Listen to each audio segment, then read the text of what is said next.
నువ్వు ఆడ పక్కన కూర్చో. న్యాయవాదుల పట్ల పోలీసులు చేస్తున్నటువంటి అనుచిత చర్యలను ఖండిస్తూ ఈరోజు తొర్రూరు బాలకృష్ణ పక్షాన ఇవాళ విధులు బహిష్కరించడం జరిగింది. మరి గత 2 రోజుల క్రితం భద్రాచలంలో ఒక న్యాయవాదిని హ్యాండ్కఫ్ చేసి కోర్టు తీసుకురావటం, వరంగల్లో ఒక న్యాయవాదిని సిఐ దుర్భాషలాడి 1 గంట సేపు రోడ్డు మీద అతన్ని వెళ్లకుండా ఆపడం, ఇవి జరుగుతున్న క్రమంలో న్యాయవాదులందరూ ఐక్యంగా పోలీసుల యొక్క దౌర్జన్యాన్ని ఖండిస్తూ మరి విధులు బహిష్కరిస్తున్న ఈ క్రమంలో కూడా మళ్ళీ సిద్దిపేటలో న్యాయవాది హైకోర్టు ఆర్డర్ను అక్కడ డ్యూటీస్ ఇంప్లిమెంట్ చేయడం కోసం పోలీస్ స్టేషన్కి వెళ్తే అతనిపై చేసుకున్నటువంటి ఆ ఏఎస్ఐని ఇమ్మీడియట్గా సస్పెండ్ చేయాల్సినటువంటి అవసరం ఎంతైనా ఉంది. ఇప్పటికైనా డీజీపీ గారు కళ్ళు తెరిచి న్యాయవాదుల పట్ల మీ యొక్క సిబ్బంది చేస్తున్నటువంటి అనుచితమైన చర్యలను ఖండిస్తూ వారిని ఇమ్మీడియట్గా ఈ 3 ప్రాంతాల్లో ఉన్నటువంటి పోలీసు వారిని ఇమ్మీడియట్గా సస్పెండ్ చేయాల్సిందిగా డిమాండ్ చేస్తా ఉన్నాం.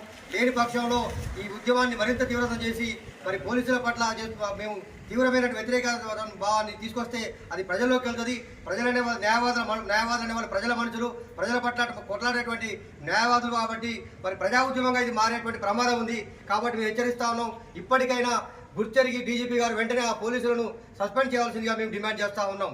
పోలీసుల దౌర్జన్యం, న్యాయవాదుల పట్ల పోలీసు దౌర్జన్యం, న్యాయవాదుల ఐక్యత. మరీ ముఖ్యంగా ఈ అడ్వకేట్స్ ప్రొటెక్షన్ యాక్ట్ అనేది గత కొన్ని సంవత్సరాల డిమాండ్ అడ్వకేట్లకి, కానీ ప్రభుత్వాలు అడ్వకేట్స్ ప్రొటెక్షన్ యాక్ట్ మీద దృష్టి సారించట్లేదు.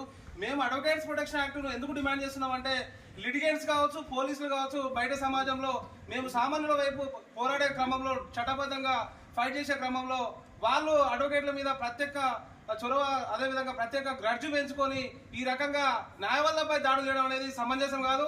ఇది ప్రజాస్వామిక వ్యవస్థకే రాజ్యాంగ వ్యతిరేకంగా దారితీస్తున్నటువంటి పరిస్థితి ఉంది. కాబట్టి అడ్వకేట్స్ ప్రొటెక్షన్ యాక్ట్ ను వెంటనే ఇంప్లిమెంట్ చేయాలని ఈ నిరసన ద్వారా మేము తెలియజేస్తున్నాం. న్యాయవాదుల ఐక్యత.